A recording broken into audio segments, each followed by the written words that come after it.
Breath. All right, hey, we're going to get up and running here with some more martial powers today. We're going to get up and running here with some more martial powers. Sounds like sounds coming through A-OK. So I'm going to drop down that volume as much as I can without muting it because apparently that makes the bots angry. And cool, okay, so we're set there and let's see if my camera... We get in focus here? Or am I just blurry vision by nature at this point? Curse those cataracts. All right, hey, my name's Phil Kearney. I create role-playing games, I illustrate them, and I publish them online. And I've been focusing my attention on Dungeons & Dragons 5th edition since the release of Ravnica, Guildmaster's Guide to Ravnica, which was the first Magic the Gathering setting that was created for 5th edition. But they left the color mana out. So we took it upon ourselves to build a 5-color mana spell point variant rule system that has been on DMsGuild now for a number of years. You can check that out down here. Let's see, the beep beep boop boop boop 5 colors. There you go. This replaces the 8 schools of magic with the 5 colors, and replaces spell slots with a spell point system where each point is devoted to a different color. Here's our master list that's on the DMsGuild of color allotments. This is going to be revised when the new player's handbook comes out in September this year. So we're just going to overhaul the entire system, glam it up, integrate stuff from Strixhaven and Theros, which came out since we created Ravnica. So it's long overdue for a good update, and we've got a lot of solid updates to perform. So, but yeah, you can check it out here. We break down the different types of mechanics that exist inside the 5e game system and allocate them or devote them to different colors. And the types of damage, magical damage that's inside the game, we also devote to the different colors. That white, blue, black, red, green, there you go. Each damage type is devoted. There's 4 damage types per color. Bludgeoning, piercing, slashing are just universal damage types. They aren't devoted to any particular color at all. So using a combination of damage and aspects like black magic is generally related to control, entropy, fear, the soul, and darkness, as opposed to like green, which is typically related to animals, healing, plants, nature, and spirits. So you can see like Golgari deals with a lot of natural animals, plants, healing, as well as entropy, darkness, and control, which is a very Golgari sort of, create zombies out of dead things and make Soylent Green and stuff like that. It's a very Golgari thing to do. So the philosophy is reinforced by the mechanics of the color of mana and spells that you're using, and of course, as we've discussed before, in the magic in the spellcasting paradigm, if I wanted Dancing Lights to be, you could argue that Dancing Lights could be a white color, and these are some of the little fine tunings that we're going to be doing for the 2024. But like Chill Touch, for example, if you wanted to learn Chill Touch as say a green spell, then you would learn Chilling Touch, and then you would learn it again. So that you could switch the color to green. So that's a way for the marshals to catch up a little bit with the spellcasters, by the spellcasters having to pay attention to what color mana they have in their mana pool and what kind of spells do they want to cast with it. You could spend gold and research to permanently create a version of Chill Touch that is green magic, but if you just want to do it on the fly, you're going to have to learn it twice. Once as its native color, and then another time to devote it specifically to green, for instance. So these are some of the glam ups that we've developed over the number of years of running this campaign at my home table and seeing opportunities for us to make better use of this. So you can check out the entire bundle. All the mechanics are included for the Warlock, the elemental key for Way of the 4 Elements as a half caster that has access to blue, red, and green magic. Or you could try out the elemental key paradigm if you want to play Avatar: The Last Airbender, or use it with the Lacer system that's also on DMsGuild. You can assign mana to air, earth, fire, and water. And you can see here that we've got an array of 50 half-casting spells plus cantrips that could be prepared as a monk to then have, if you're an airbender, here's all the air options that are available. Earthbenders, here you go. Firebending, waterbending, down the line. And if you're doing gruel stuff, like with red and green, here's the spells that are available to you. If you just want to go erg, a blue, red, green as as a Dominaria like a Dominaria Druid or an Abzan, what is the word that I'm looking for? I can't remember the name offhand. Where the wedges and where the wedges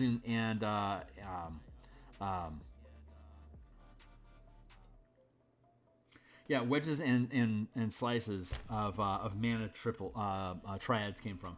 Words are blanking for me right now. If you're an MTG enthusiast, you know what I'm talking about. If you don't, check it out.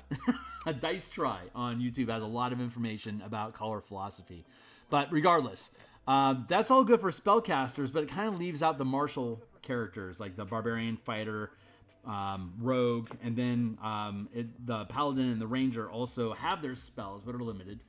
And then also we have so this martial power system. There. The martial power system creates an alternate spellcasting system that uses the same mana supply option of 1 point per level of spell. We have a kit of 200 different powers. 60 some odd of them are cantrip type effects that don't require you to spend any mana. And then the remaining 150 some odd require anywhere from 1 to 5 mana to spend as you please. So we have the full table here of the class progression for like half casters using hybrid points, artificers, paladins, rangers, and then the rest of the classes, the barbarian, the fighter, the rogue, the monk, and warlock using martial points regained on a short rest. And then, so I'll be posting probably later today the play test that I got to participate in for the 5th level characters, where I played the Dwarven Battlemaster that we were looking at. And boy, there was a ton of value that we gained out of that. So one of the things that we learned that I needed to update here is the sideboard. So give me a second here to find the barbarian options, channeling, martial powers, begin at 1st level. Sideboard.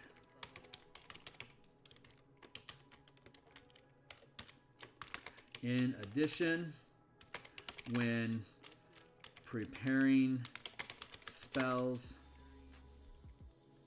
you gain additional powers to gain level. Mana.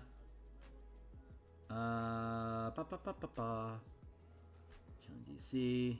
Gain levels in maximum chilling level. When you just a class of deal below. Great. Sideboard. In addition, when preparing spells, you can select a number of powers equal to your max rank to have that you can swap with. How do I want to word this? So what happens is you have a sideboard. It's like at 5th level you have here, just to spell it out here for you. At 6th level you have at 5th level you have 6 prepared powers, plus whatever bonus powers you get from your subclass, which should be 4 at this level. So you'd have a total of 10, 6 of which you can prepare, 4 of which you are always prepared. And then at 5th level you can channel up to 2nd rank. So the sideboard is whatever your max rank is the number of additional spells that you can prepare that you can swap in whenever you take a short rest. So at 5th level you have 2 powers. At 5th level, when you take a short rest anytime, you can take two of the prepared spells that you have already prepared, and you have another 2 that are on your sideboard. You can swap both or either one of them for other powers that you have on your list. So I'm trying to figure out right now. Once I get this figured out, I can just copy paste it across all the classes. But the sideboard idea is something that you see in Magic the Gathering tournaments. When you're doing best of 3, you go in with like your stack of 60 cards, and like maybe you have like 6 or 7 cards on the side as a sideboard. So after you have your first match, you kind of get an idea of what your opponent is, what challenges you're facing today. So then you could swap those cards for other cards that you already have in your deck. It's your sideboard. You add or swap them in as needed to deal with the threat that you're dealing with. So we want to have a sideboard here as well. So in addition, when preparing spells, you can select an additional, there it is, you can select an additional number of powers equal to your max rank that you can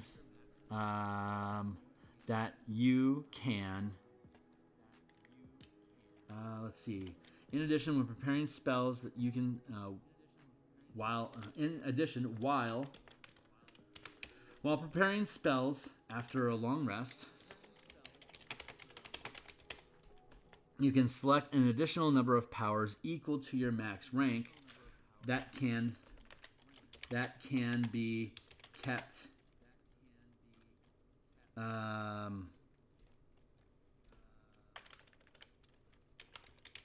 that can be prepared during a short rest.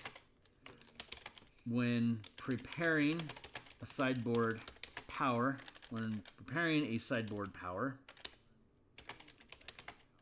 choose one power you have prepared for the day.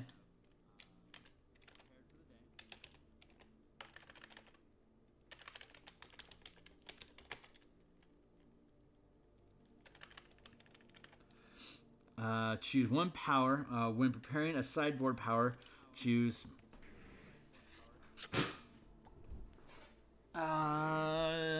you can't let's see. You can prepare during a short rest. When doing so, replace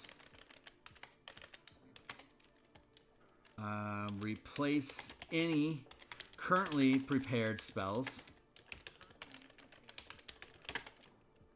with any number of I'm calling them spells, they should be powers. Hey Tyler, it's good to see you, my guy. Umbrellas. Ha! You got some Nelly Furtado in your head today, my guy? Powers. There we go. When preparing powers, after a long rest, you can select an additional number of powers equal to your max rank that can be prepared during a short rest. When doing so, replace any number of currently prepared powers with an equal number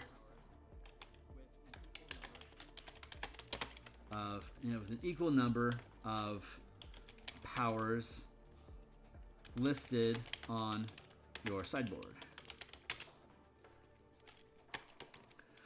You can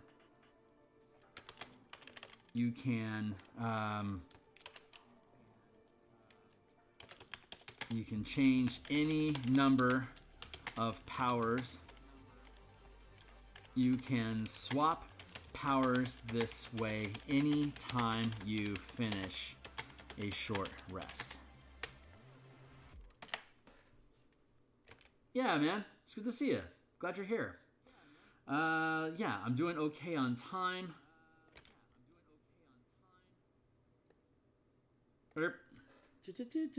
Working hard, sitting in a booth, making sure this building doesn't get... Oh, right on, my guy. I'm glad you're here. Okay, so, for example, a first level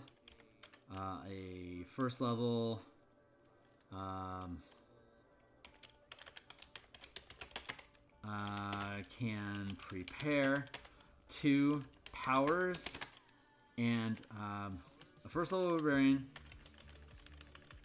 has a max rank of 1 and can prepare 2 powers. Whenever the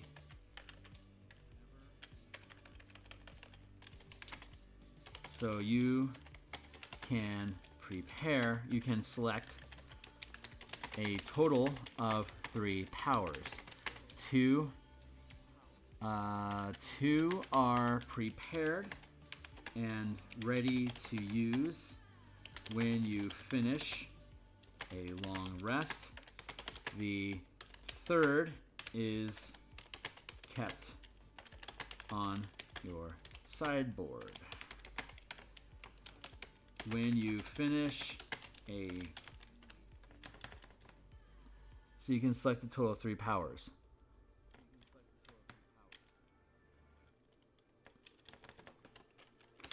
Such as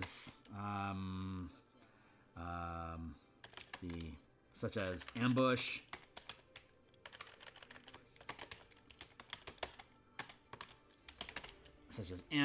and I don't know, tripping strike. And a third, the third is kept on your sideboard, such as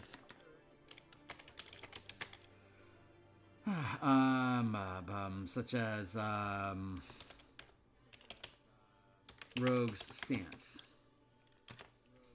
When you finish a short rest, you can replace one of the prepared powers for the power on your sideboard, such as replacing ambush with Rogue's Stance.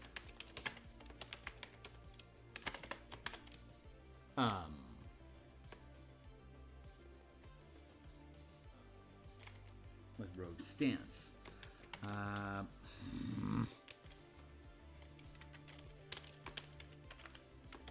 Rogue's Stance is now on. Oh wait, ambush. Ambush is now on your sideboard, and Rogue's Stance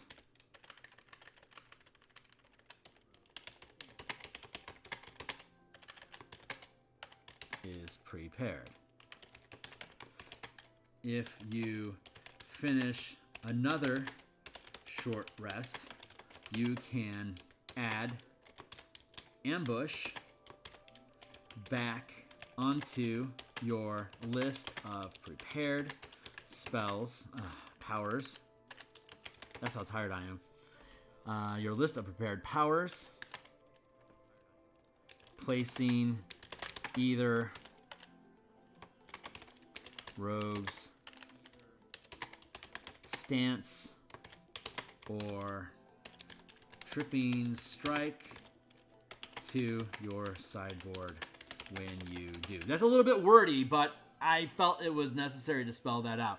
Every martial power class can do this. I think I need to not make this a part of the class feature specifically. Swapping power. There we go. Can swap all powers no when you gain a level. Oh, this is the perfect place to put that. Sideboard.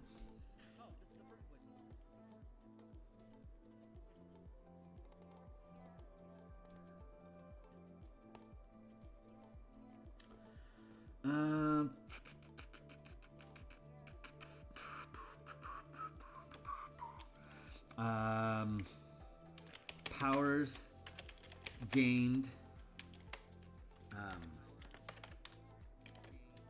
Powers gained from powers that are always prepared.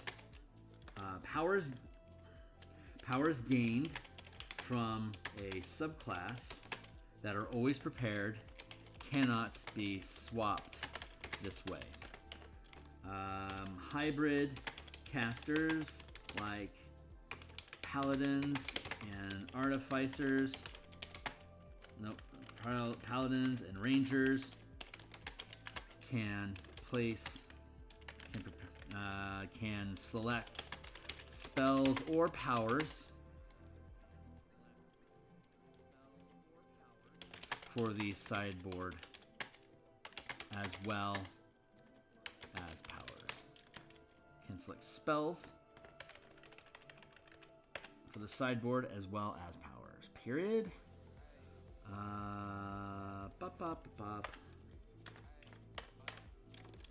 Artificers and warlocks do not have sideboards.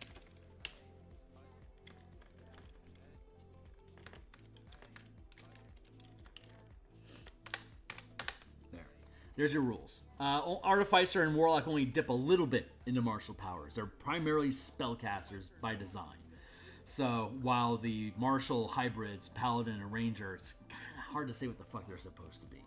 So we allow them the use of sideboard so they have more flexibility built in. Let me catch up on text. What's up? What level is the playtest? We're starting to playtest at level 3. The first month we're going to be at level 3. The second month we're going to be level 5. The third month 7th, and then the fourth month 9th. So that should take us from starting in April into May, then June, then July, then our last playtesting will finish in August. We anticipate the player's handbook publishing in September.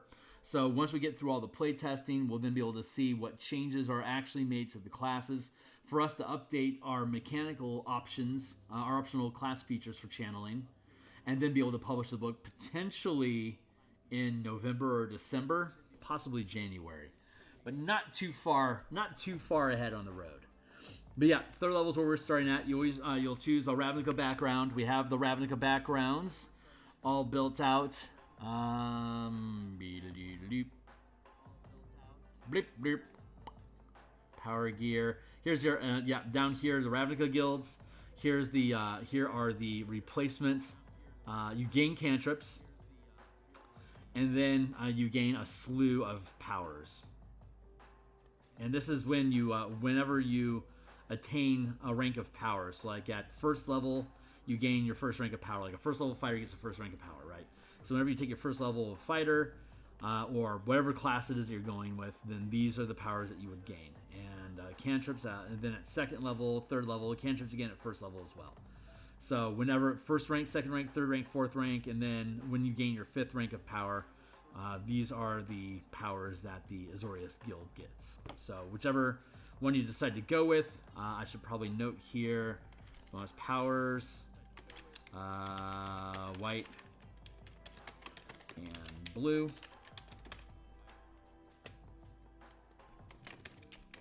White and red. Blue and black. Black and green.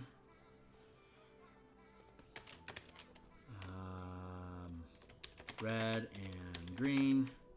The way the playtest is being structured is you are freely welcome to switch characters or all your powers whenever you gain a level. Whenever we begin a new long rest or a new session. Blue and red. I want to encourage people to switch things up as often as they want to get a different taste for different things, in case something. The more players are willing to swap their characters around, the more we can find problems. So be welcome to experiment and play around with stuff. White and green. The first session is just going to be a session 0 to make sure everyone understands what's happening and what the guidelines are to build your characters. We're just going to use the stat line that we're going to use. Is you can put them in any order: 16, 14, 12, 10, 8, and 6. There you go. That's the stat line that we're going to use. Put them in any order that you want, and then modify by your race and level. Choose any race that you want. I really don't care about that. I just ask that you use the martial powers character and subclass options.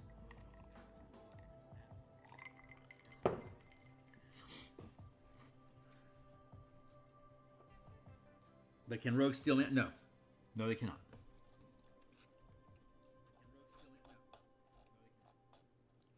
Here, I will share with you what rogues can do.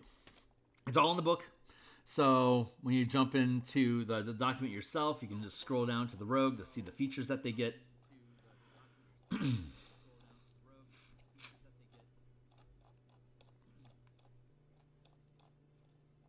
Rogue. There we go. Let's see. Optional class features. So you get your mana. You get your powers using the same power progression and mana stack. They are short rest, martial points. They use the same progression of prepared powers, power die, and max rank as every other character does. You are welcome to multi-class if you want to, but it kind of waters down. The only reason you would multi-class is because there's class features or additional subclasses that you would want to get access to. But since we're starting at third level, you would at best have one subclass. And since you can rebuild and recalibrate characters every time you do this, I would suggest going with a single class at 3rd level. And when we get into 5th level, you would be welcome to multi-class if you want to. But 5th level's where the real, like for martial, like for combat characters that get extra attack, that's where the juice really pours in, and you get a lot of gas out of your features. You can see a lot of how you can use your action economy to get you a bunch of cool stuff every round. When I post the playtest, the 4-hour playtest on my Discord, I'll post a link for you guys to take a look at. But it was basically me running around as a battle master, just basically giving away a ton of action economy to my teammates every round during every fight to help them do more. But that was just the style that I chose as a battle master. I could have been a selfish combatant and just kept a bunch of extra mana for myself to do my own things, but I was playing the role of a martial support, which let me dump action economy into other allies using their reactions to get more actions per turn than what they would normally be able to do, which was fantastic. Let's see. So the rogue, optional class feature at 1st level, empowered maneuvers. You can give up your attack. When you take the attack action, you can give up your attack to get a free point of mana that you can then use a bonus action to channel a maneuver. So might not be really necessary for you to do that. If you don't remove your attack, you could channel a maneuver as an action or a bonus action, but it'll cost you a point of mana. And at 3rd level, you don't have a lot of mana. Power over precision is also at 1st level. Starting at 1st level, you can reduce the amount of dice you roll when dealing sneak attack damage to temporarily gain additional mana. You can add 1 point of mana to your pool for every sneak attack damage die you sacrifice this way. You can temporarily increase your mana pool above the max. So what this does is you can sacrifice your sneak attack dice to get extra mana in your mana pool, and at a short rest it resets. So at 1st level you only have 1 sneak attack die. If you get rid of the ability to do sneak attack, you'll get a free point of mana. That's rarely useful unless you're in a campaign where you know you have like downtime activities or like social encounters and a good cadence of short rests, so that you know you're not going to have any you've got a pretty good idea you're not going to have any combat right now, so why not dump your sneak attack dice to get bonus mana so you can do more things with like skill checks and stuff. And then when you take a short rest, you can get all your sneak attack dice back. So you can always burn your sneak attack dice, and you can always buy back sneak attack dice by spending mana. So like if I have a maximum of one sneak attack die, if I burned it so I get an extra point of mana, I'm fighting combat starts and I want my mana back so I can use it for a strike, for example, then I could spend my point of mana to regain my sneak attack die. You don't get cunning power until 7th level, which is you can burn 3 sneak attack dice for a free point of mana that you can add as a strike instead of sneak attack dice. That's it. Rogues don't get a ton of options for martial powers. There you go. Let's see. This might be a dumb question. Yeah, answered. There you go. Let's see. So rogues can kind of squeeze in some martial power during the 1st tier, and they can certainly sacrifice their sneak attack dice to get extra dice, but the rogue at low levels has a lot of goodness already packed into it. And the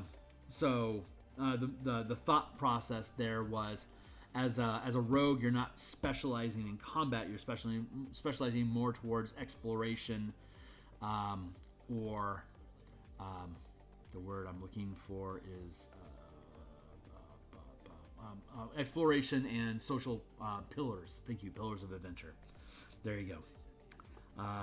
But you can always pick up extra feats. See, that's the real strength of the system, is there's like 50 some odd powers you can gain for free. So as a rogue, if you don't want to use the limited number of action of mana that you have, you could instead, like a 2nd level, like a 1st level rogue has 2 powers that you know. Instead of actually, since your mana is so limited, you might instead decide to just learn extra feats, like Dungeon Delver, or Keen Mind, or Telepathy, for instance, Sharpshooter. These are really useful feats. A lot of these are really useful feats for a rogue to pick up at first level. And you can pick up 2 of them because, you can, instead of learning powers that require mana, you can just learn a crap load of feats. You could also learn these combat masteries, which are basically like weapon cantrips. When you're making an attack, if you know a combat mastery, you can automatically include a combat mastery in your attack. So, like, for example, Vex. Target makes an intelligence save or is at disadvantage on the next attack. Addle. Target makes a constitution saving throw or it can't make any opportunity attacks until the end of its next turn. Disarm, grapple, push, step. You can shift your position 5 feet without provoking an attack of opportunity after a successful hit.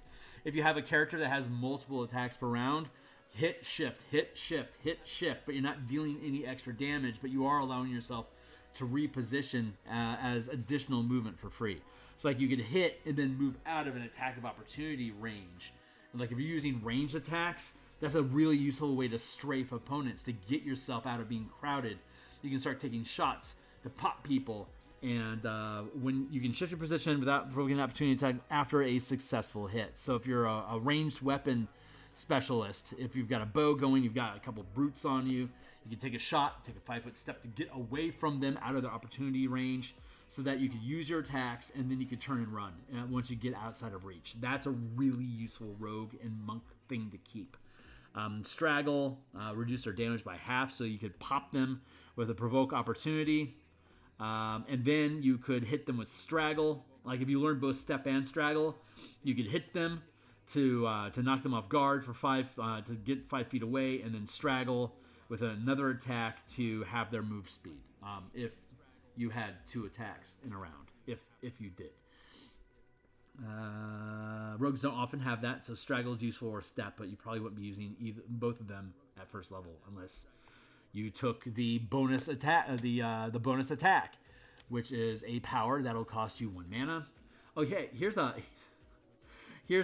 interesting trick. Since we're on the subject, let me point this out because it makes me sniggle.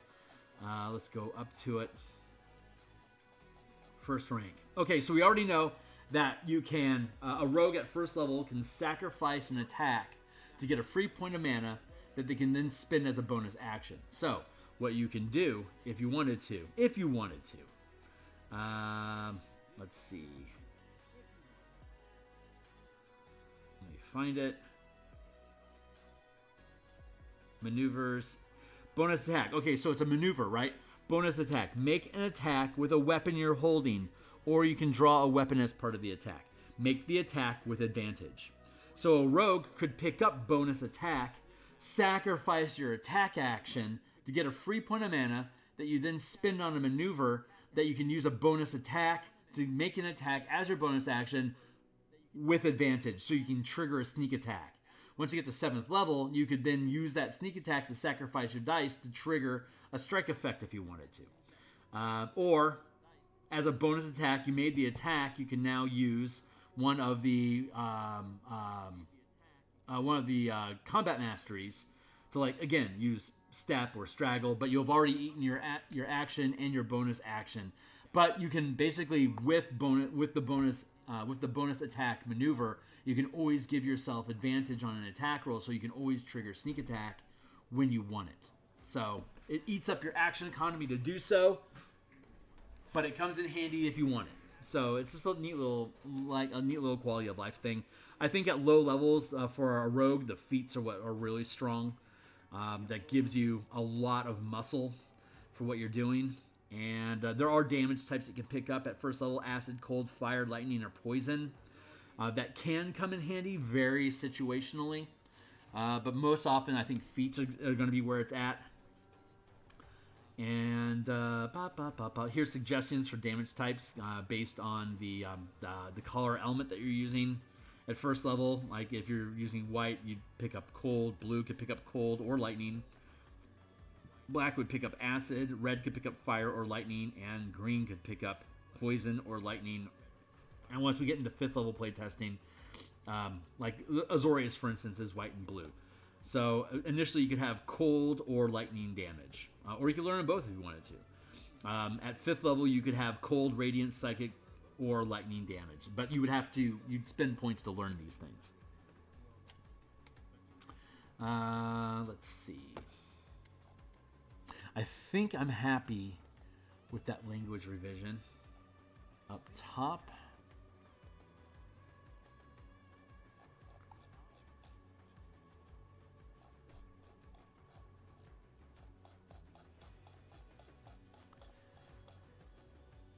That was my major priority today, was getting the sidebar language in there, or the sideboards. There you go.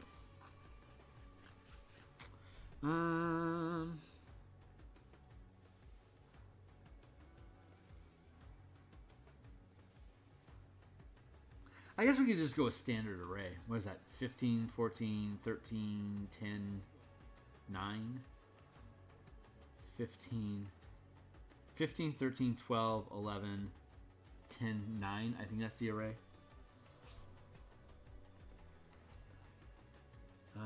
Let's see. What else do we need to deal with right now?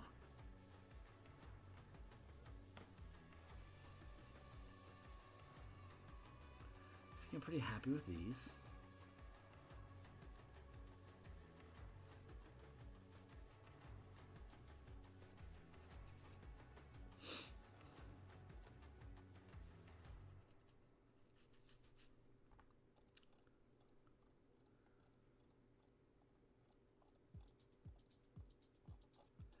Let me flip through these real fast.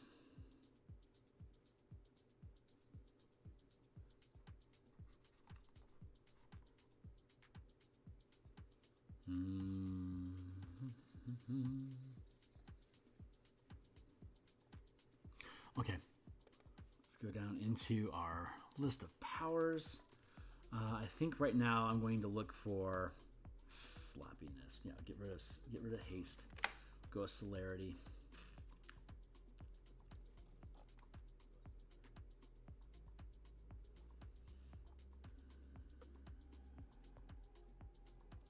I think these are okay for the most part. Oh, let's see. So is there a martial power that can stop or counter another martial power like a counter spell? Generally not. Let's see. There is countering attack. As a reaction to when an enemy within range of your weapon attack casts a spell, you can make an opportunity attack, and if it hits, the caster takes damage and must make a Constitution saving throw against your channeling DC, or half the damage dealt, whichever is greater. If the save fails, the spell is disrupted, as though affected by counter spell. But martial powers, for the most part, are instant effects, so you don't really counter them or prep for them.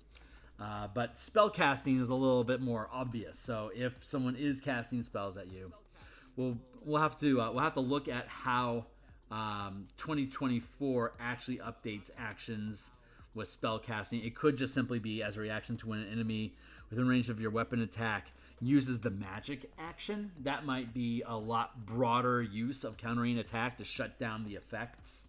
But for now, it's just affecting spell casting.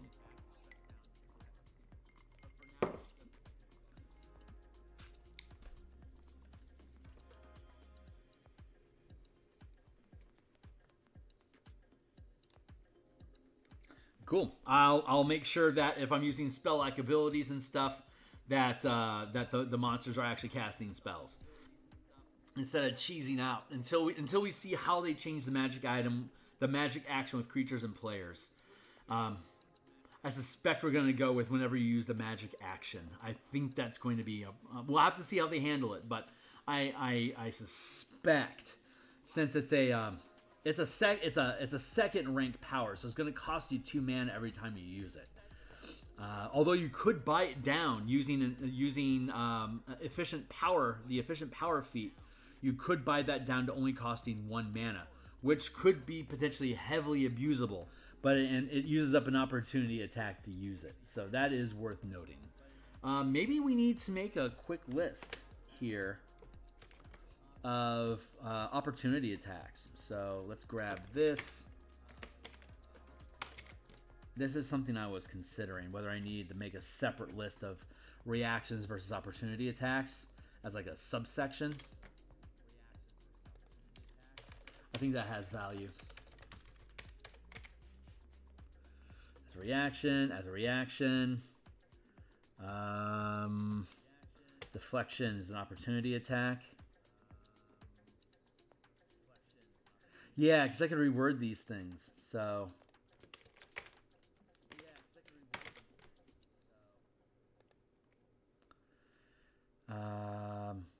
I need to go look at where is it? Hypertunistic? Hold on.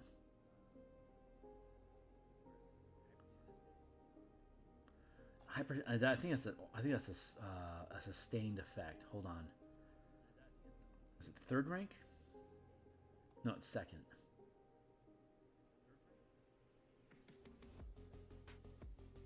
No, it's sorry. It's an exploit. Hypertunist is an exploit.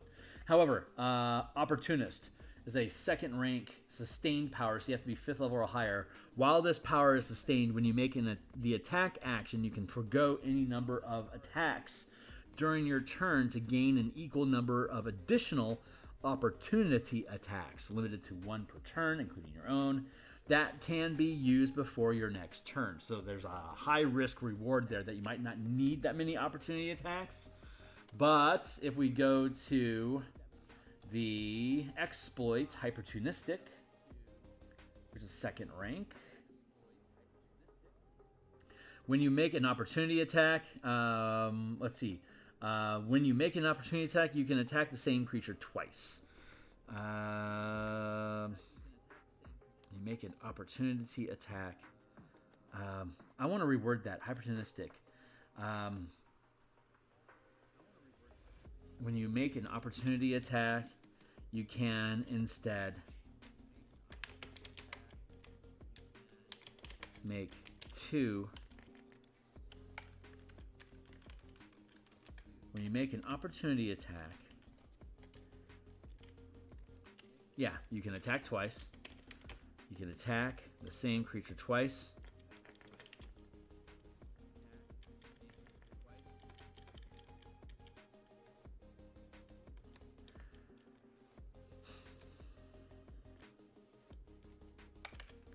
When you use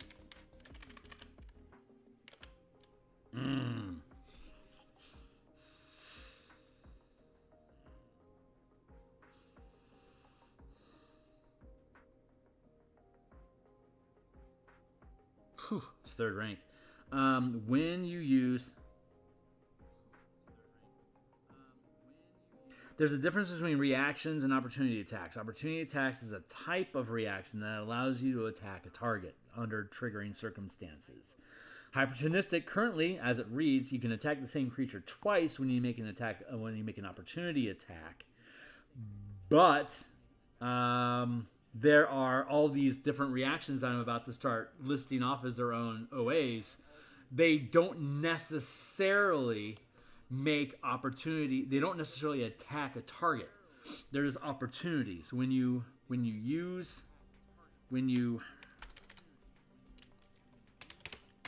make an opportunity attack.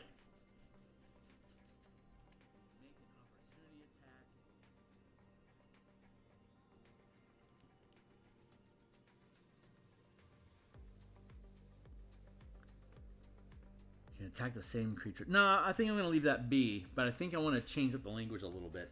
When you have this power prepared, you can use a reaction to X. It's not when you have the. It's when you spend the mana to do so. So when you spend, yeah. So when you roll initiative, when you make an opportunity, so you spend the 3 mana when you make an opportunity attack. It lets you attack the target twice. But I'm trying to word it so that.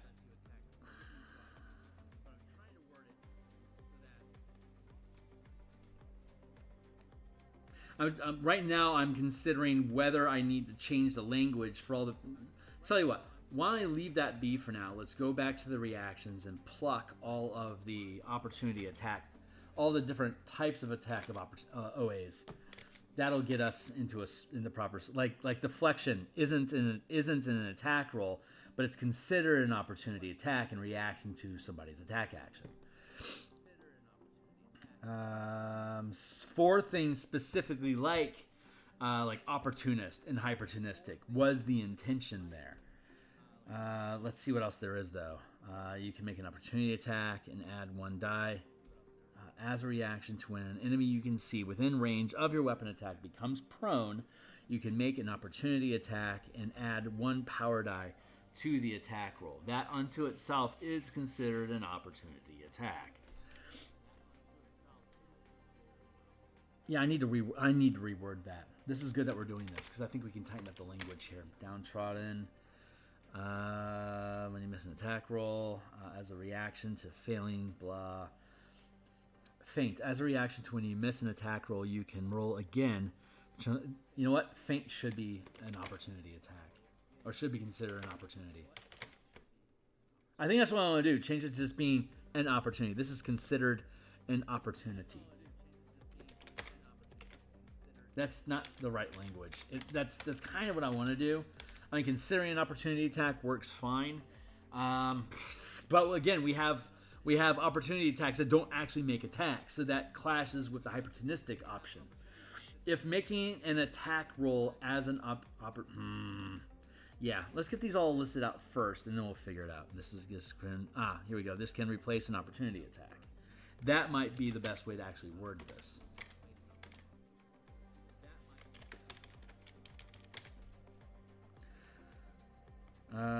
You can make an opportunity. Let's see. As a reaction to an enemy you can see within range of your weapon attack misses an attack roll against you or an ally, you can make an opportunity attack, adding 1 power die to the attack roll. Punish is a type of opportunity attack, so that counts. Wording is hard. That's why we get paid the big bucks, my man.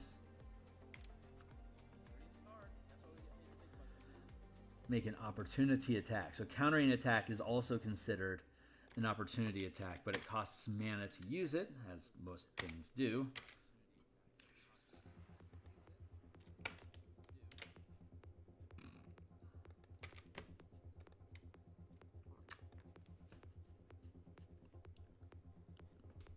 These things get expensive. That's going to eat up, like if you were to pop off like at 9th level, like an 11 level fighter with 3 attacks, if you were to swap all of those out, all of your attacks out for opportunity attacks, you would be potentially burning through a lot of mana to do any of these special reactions. I mean, you could just make opportunity attacks as normal, but you could dump mana in on top of them, but that would be expensive because you don't have any way to mitigate the cost. You'd actually have to just eat the cost of doing it. So a lot of this shit's pretty expensive. Which is why it's so nice to be able to have shit for free. When you can reach a melee weapon as a reaction to when a creature you can see moves into or within the reach of your weapon, you can make an opportunity attack even if the target is using the disengage action or the movement is forced, rolling 1 power die per mana, adding the highest result to your attack roll. I think we're seeing an interesting separation between an actual opportunity attack and things that modify opportunity attacks as reactions. That might be a deeper level of separation than necessary, but it needs to at least be noticed. Otherwise, there's going to be there might be some treasure in there that we haven't discovered yet. So let's see. Okay, military displacement, hexproof, nope. Rider revival, nope. That's not a ton of opportunity. Okay, so that's only 1, 2. This is where are we at here?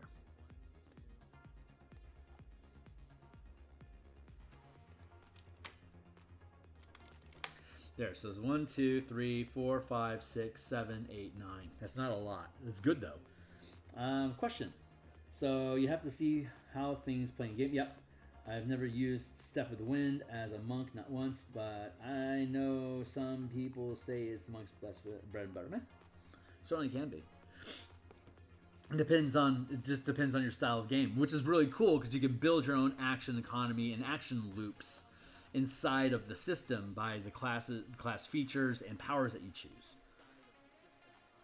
iBook. All right, so let's see. Let's find the commonalities here.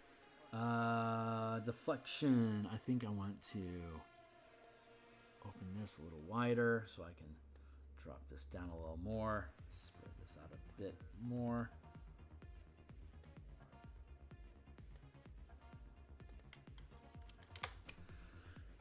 Deflection. As a reaction to when you or an ally within reach of your melee attack are hit by an attack roll from a space.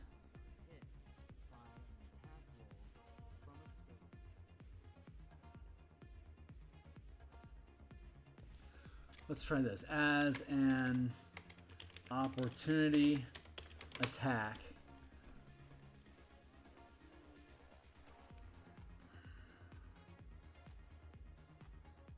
when you or an ally within reach of your melee weapon are hit by an attack roll from a source you can see,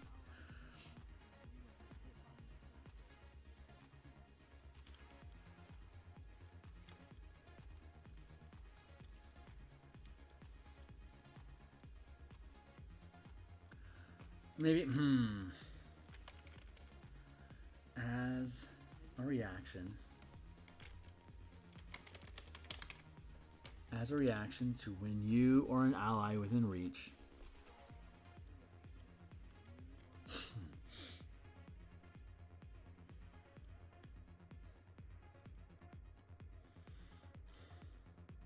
as a reaction to when you or an ally within reach of your melee weapon are hit by an attack roll from a source that you can see, the attack is re-rolled, taking the new result. This re-roll cannot score a critical hit, and this reaction is considered an opportunity attack.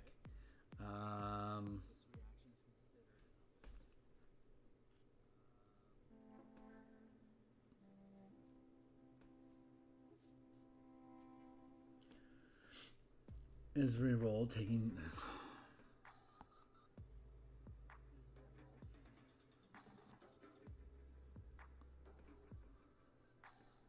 let's do it like this. This power... Okay, yeah, I think that's how we want to word it. Let's do it like this. This power is considered an opportunity attack. Let's see if that works. Downtrodden. As a reaction to when an enemy you can see within range... As a reaction to when an enemy you can see within range of your weapon attack becomes prone, you can make an opportunity attack.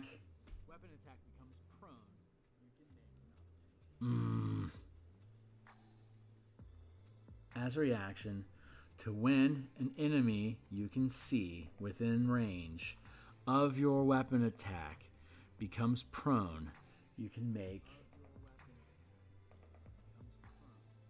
an attack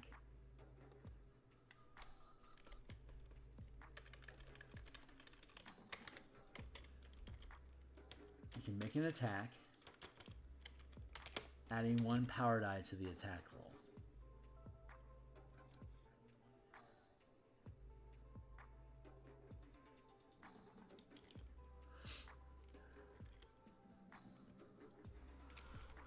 You can make an attack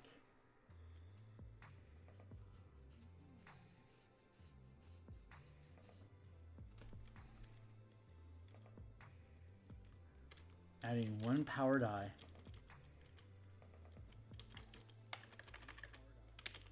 rolling 1 power die per mana spent, per mana burned, adding the highest result to the attack roll. This is this power. There we go. This power is considered an opportunity attack.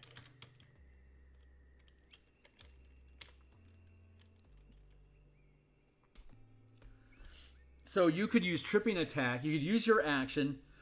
Okay, so you could use opportunist as a, like say as a 5th level fighter, you could use opportunist to sacrifice one of your attacks to be an extra opportunity attack. You could then use the remaining attack that you have as part of your attack action to use tripping strike to knock your opponent prone.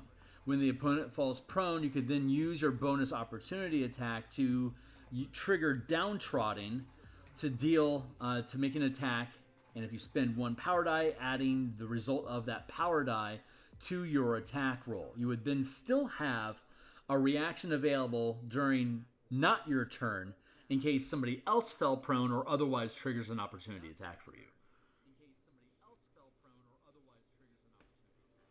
It's more complicated than just attack your turn. If you don't want to mess with the added, if you like the added complication, pull as many levers as you want.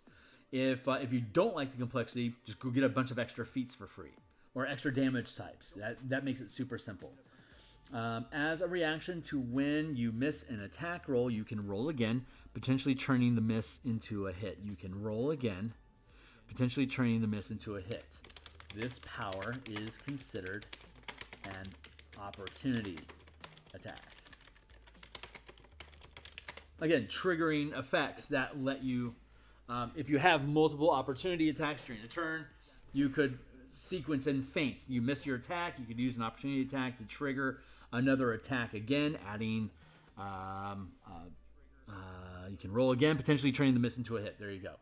And then if you have multiple opportunity attacks set up this turn, then you can only use 1 reaction per turn, including your own. So you'd have 1 opportunity, and then the remaining attacks could be set up to this power is considered as a reaction to when you miss an attack roll. You can roll again, potentially turning the miss into a hit.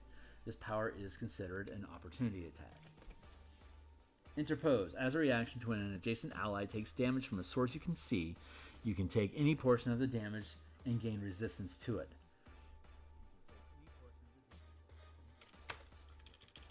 This power is considered an opportunity attack. So a tanky character could, like an 11th level fighter, going back to the 11th fighter because of 3 attacks, an 11th level tank could choose to drop all 3 of their attacks during their turn and instead get 3 additional opportunity attacks that could be used with feint.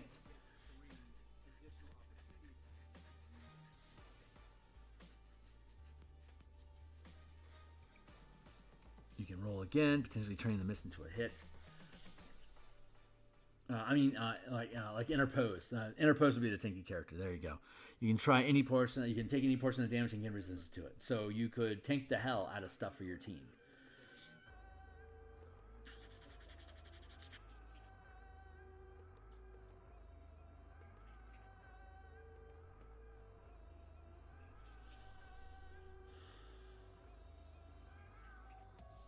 Considering.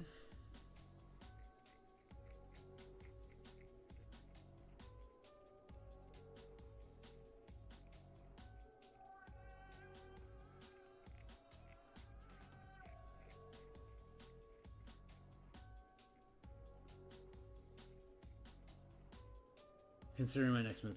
Okay. I smell it. I can smell it now. What I want to do with efficient power.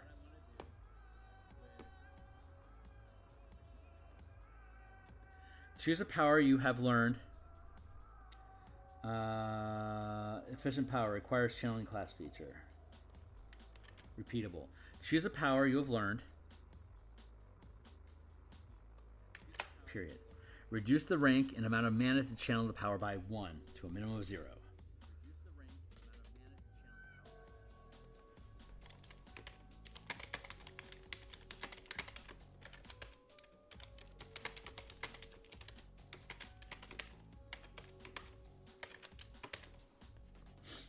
This doesn't modify any kicker cost. If you later swap this power for another, you must also swap efficient power. You can take this feat more than once, reducing the cost of a different power. Of a different martial power. With each efficient power you choose, limit 1 per power. Okay, so this is going to allow you to take any first level power that you know and essentially make it free. It's going to eat up 2 known powers for everyone that you do. I don't know if that's too powerful or not. it would make you be able to basically spam a first level power for free. And if you wanted to up cost it, if you wanted to up channel, it would still cost you the additional mana to do so.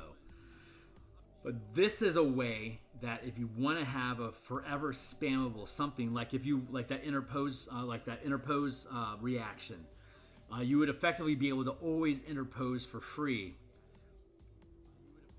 by learning it twice. Once to learn it, and then another time to make it efficient power to drop the cost to 0. That would also mean that you would basically get like if you took like ambush, for example, gives you a power die bonus to your initiative or stealth checks. That would effectively allow you to make that power permanently give you a D6 and then eventually a D8, eventually a D10, a D6 die roll to stealth checks and initiative checks. And it would cost you 2 powers to do it. So you'd have to learn it twice to be able to have access to that. And I'm wondering if that's too good. Hey, Ked. It's good to see you, guy. I'm wondering if that's too good. At first level, it might be really strong, and it might really make a difference in skill checks. But God, you'd have to have a bunch of... That fixes the problem for Rogue not having easy access to the stuff that they want to lean into, which is exploits. Rogues want exploits because it boosts skill checks. Well, I mean, everyone wants exploits because they can boost skill checks, but they're expensive to use, and at low levels, you don't have a lot of mana to throw around. But if you've got extra powers that you don't necessarily you don't necessarily know how you want to use it, then this would be... Using efficient power would be a way for you to kit down maybe one, like at first level you only know 2 powers. So this would be like you have 1 power and you can do it for free. So enjoy. And that would be basically any power. That would also...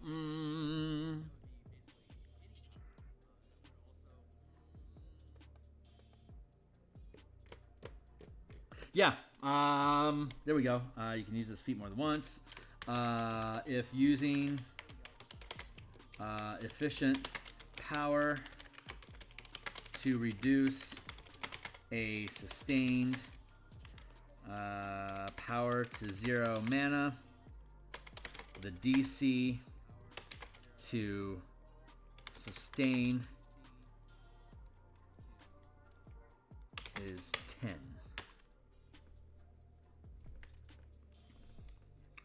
But what if you had multiple? Okay, so that's the problem. It would be multiple power. It would be multiple.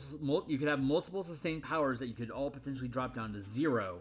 So I could potentially have 5 sustained powers that require 0 mana.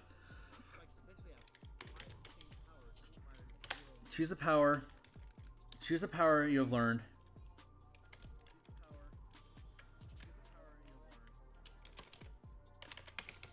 From the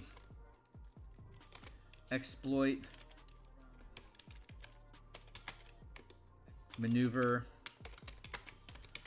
reaction, and strike disciplines, which means that you don't get it from the sustained disciplines. So you can't make sustained powers efficient unless you have a class feature that specifically says you can. And there are some subclass features that do allow you to reduce the cost of sustained powers, I believe. So I'll have to double check that.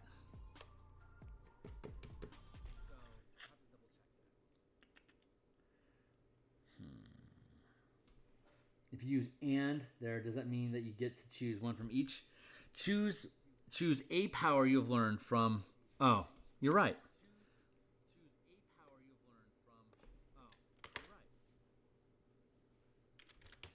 Choose a power you have learned from the...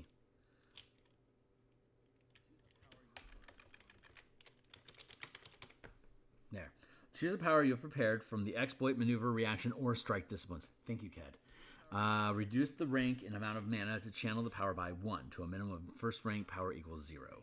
This doesn't modify any kicker costs. Right. If you later swap this power for another, you must also swap efficient power for another power. You can take this feat more than once, reducing the cost of a different martial power with each efficient power you choose. Limit 1 per power. I'm okay with that. I think that's going to work. So that solves the sustain problem.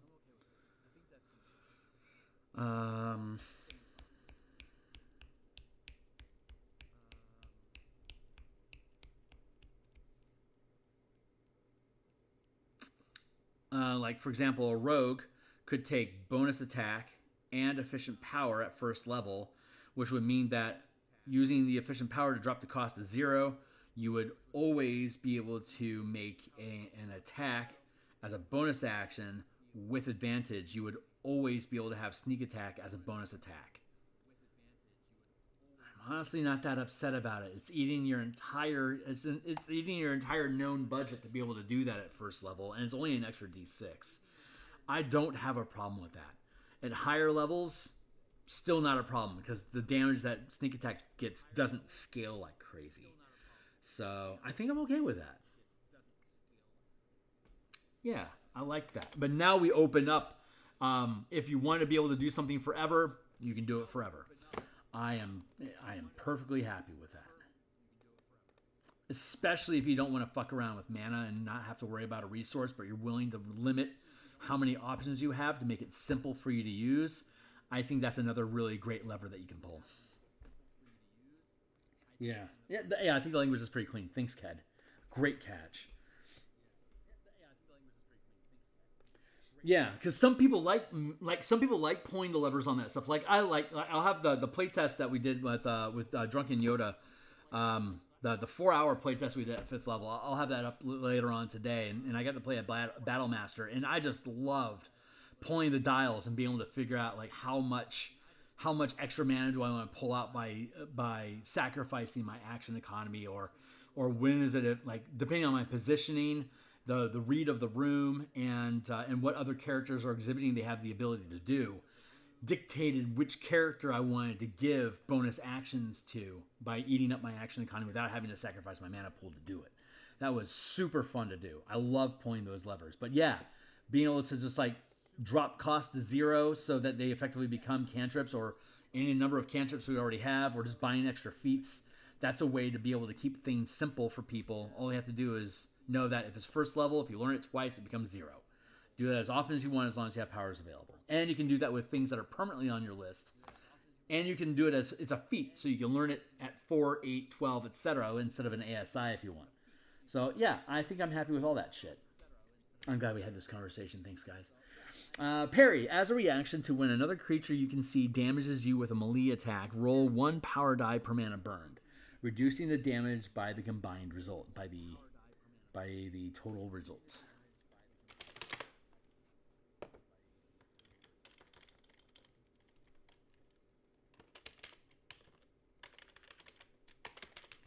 There.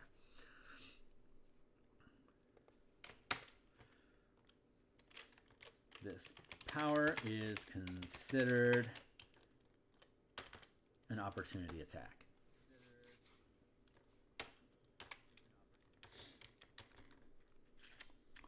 As a reaction to an enemy punished, as a reaction to an opportunity to an enemy, as a reaction to when an enemy you can see within range of your melee attack misses an attack roll against you or an ally, you can make an opportunity attack, adding 1 power die to the attack roll.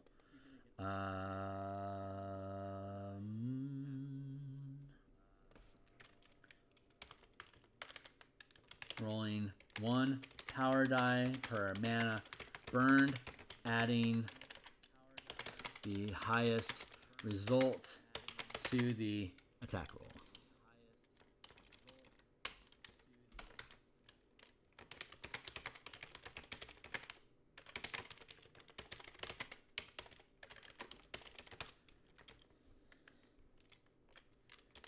Make an attack.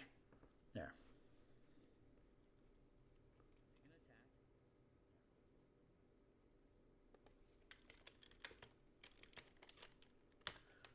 You can roll again. Deflection. Attack re-rolled. As a reaction, adding an attack. As a reaction, miss an attack roll, you can roll again. As a reaction to an adjacent, you can take any portion of the damage. Parry as a reaction to when another creature you can see damages you with a melee attack. Roll 1 power die per mana, reducing the damage by the total rolled.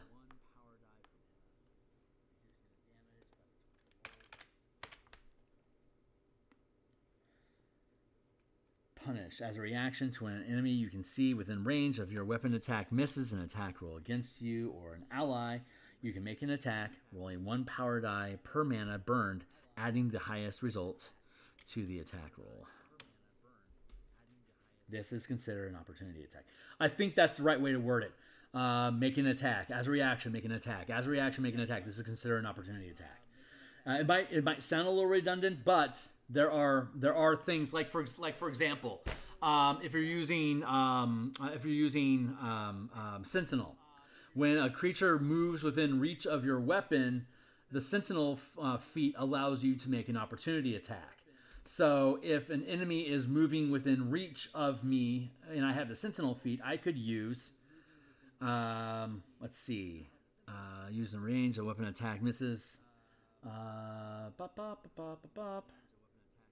Nope, you know what? That's a bad example because it would just be an attack. So the Sentinel sets up what the attack is. But this is like... most of these, I'm seeing very few instances where this would be considered an opportunity attack. But I had to establish for the opportunist feat that you can make multiple opportunity attacks. These are things that get treated as opportunity attacks because they aren't, most of these aren't actually making attacks, but they are modifying attacks or movement that combatants are making, which kind of put them in the opportunity attack arena.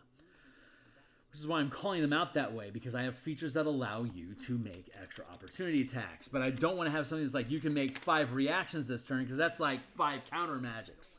Or like that'd be like 5 counter spells, right? Or yeah, that's just feels weird. So I think I'm doing this. I think I'm doing this right. I haven't seen any problems with it yet. But we're almost there. So, countering attack. As a reaction to an enemy within range of your weapon attack casts a spell, make an attack. If it hits, the caster takes damage and must make a Constitution saving throw against your channeling DC or half the damage dealt, whichever is greater. If the save fails, the spell is disrupted as though affected by counterspell. This power is considered an opportunity attack.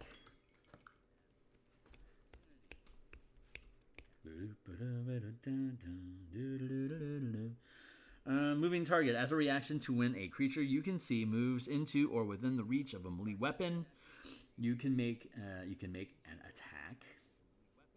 You can make an attack even if the target is using the disengage action or the movement is forced. Rolling 1 power die per mana, adding the highest result to your attack roll. This power is considered an opportunity. And again, you can only use 1 reaction during any creature's turn. So you can't double, triple, or quadruple tap moving target as it moves through your space unless...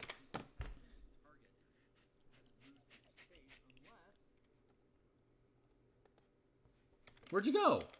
There he is. That brings us back to hypertonistic.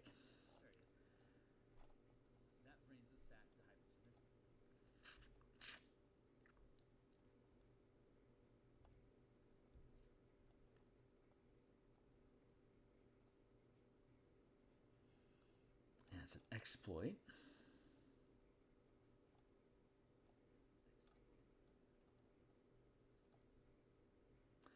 When you make an opportunity attack, you can attack the same creature twice. So, when you make an opportunity attack, you can attack the same target twice. So, what I could theoretically... Does that allow... So, if I have hypertonistic active, and again, it costs me 3 mana to use it in the instant. So, like, if I were to make an opportunity attack, I could attack the same creature twice. and it costs me 3 mana to do that. So what if I'm using, as a reaction to when another creature you can see damages you with a melee attack, roll 1 power die per mana burned, reducing the damage of the roll, the total roll.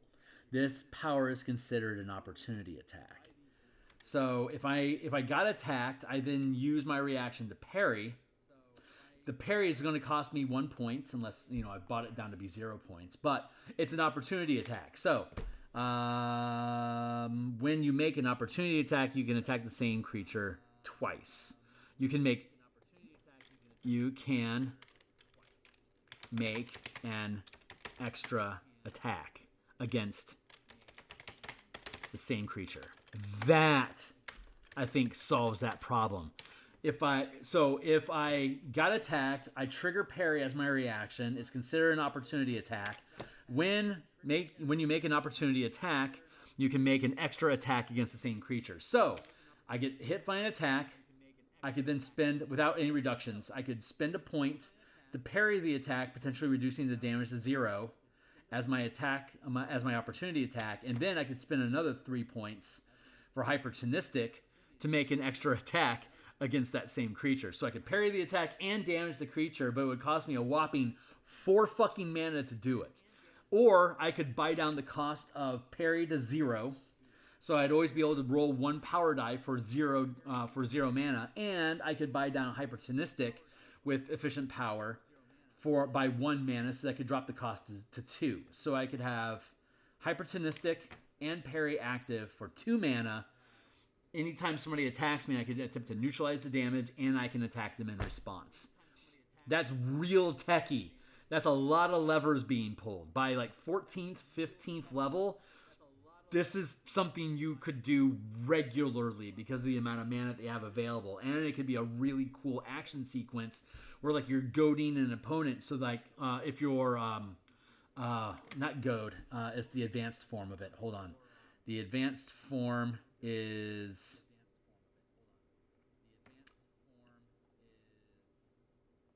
Curse, wave, flicker, teleport. Anchor, hex, defensive barrier, ride, revival, strikes. Goading strike, and then there is... Provoking strike, 2nd rank. Your weapon deals psychic damage, and as one power die, the creature can only attack you until it can't see you or is incapacitated. So you can layer in strikes with opportunity attacks. So you could use parry, and a target attacks. It hits. It tries to hit you. You use parry to neutralize its damage. You use then hypertonistic to get an extra attack during that reaction. To then, if you hit, trigger provoking strike, which then forces that creature to only attack you until it can't see you. You're incapacitated. The creature can attempt to end the effect by succeeding a wisdom saving throw at the end of its turn. There you go. So layer upon layer upon layer, you can add on to do more and more bad things to a creature that's attacking you. I like that. That's panning out now. Good changes. Glad we had this talk, guys. This is working out really, really well. Oh, that's a lot of levers being pulled. But that's very much in the spirit of Magic the Gathering, building combo decks that penalize your opponent for taking actions. That's kind of the same philosophy that we're building into this, using action economy instead of card draws and playing cards. So, anyway, where are we at now? Countering attack. That is resolved. Moving target as reaction. We resolved moving target. And redirect is the last one I need to hanker with, and then we'll be done for the day. Nope. Yep. Redirect. So let's keep.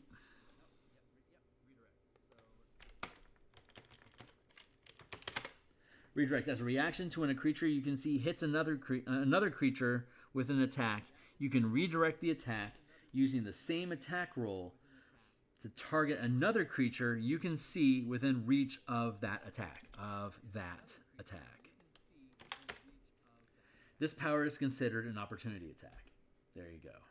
Holy shit, that's dope. Hey, super. good to see you. We're almost done for the day, sadly. Yeah, I'm over time, actually.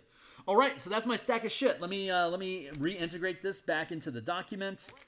And then I got to cut and run. I'll be back tonight to do some more redirect. Here it is. I'm going to be back tonight to do more Spelljammer stuff. That's right, Spelljammer stuff. And then, hold on. Right, and then moving target. Go to here. Oh, this was fun. This was a lot of fun. We're going to start our playtesting for this. There's a poll up on my Discord channel right now. If you're interested, my Discord channel is here. I updated the link on Friday, so it should still be good. Beep, beep, beep, beep, beep. Discord, there you go. It's here. You can click into my Patreon About page, and it'll give you a fresh link to my Discord. Down in the playtest sign up, there is a list where we are currently taking polls for what date is most popular for us to have the playtest. People that vote on the winning date will have first access to seats. If we end up with a tie, I'm going to let my Patreons break the tie. So be welcome to jump in and vote on that stuff. Where am I at? Redirect, one zone luck, moving target, got that. And now we're on countering attack.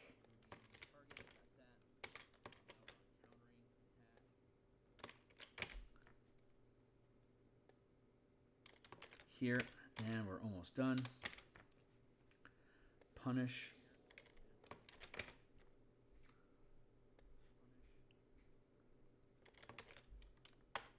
Stronger every day, guys.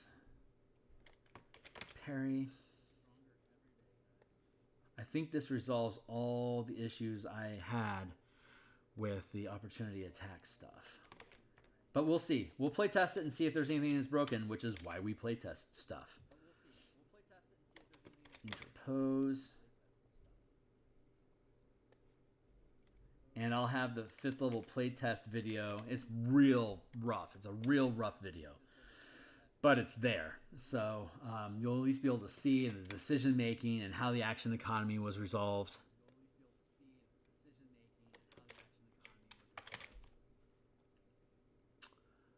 Downtrodding.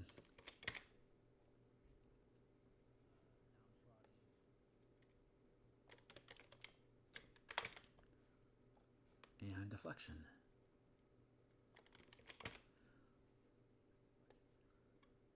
Playtesting will start at 3rd level, and then from April into May, basically a month, we'll do 4 sessions at 3rd level, 4 sessions at 5th level, 4 sessions at 7th level, 4 sessions at 9th level. And I've already done like 4 months worth of playtesting at 16th through 20th level. So I'm pretty confident at the high end. Right now, we're just testing to see, does it feel good at the low end? And for my own test in that playtest game, you'll see it. I had a chance to use this stuff literally every round of battle because of how I was willing to sacrifice my action economy to be able to use powers repeatedly. But I think with more people accessing this stuff and monkeying around with it and pulling different levers, we might be able to see if there's any flaws built inside of it. But I'm pretty happy with this. So that's a good update. We did good today, guys. Good works. Good works to us all. I'm going to go ahead and cut stream for now. I guess I'm watching the VOD. Right, I'm in. I'll post that on my Discord here in just a few, and I will be around again in about it's 3:30 here in Seattle. I'll be back on in about 3.5, 4 hours, something like that. So we'll be doing more Spelljammer art. So I will catch you guys there. Thanks a lot for everyone showing up. I really appreciate it. And yeah, see you on the other side. Laters all.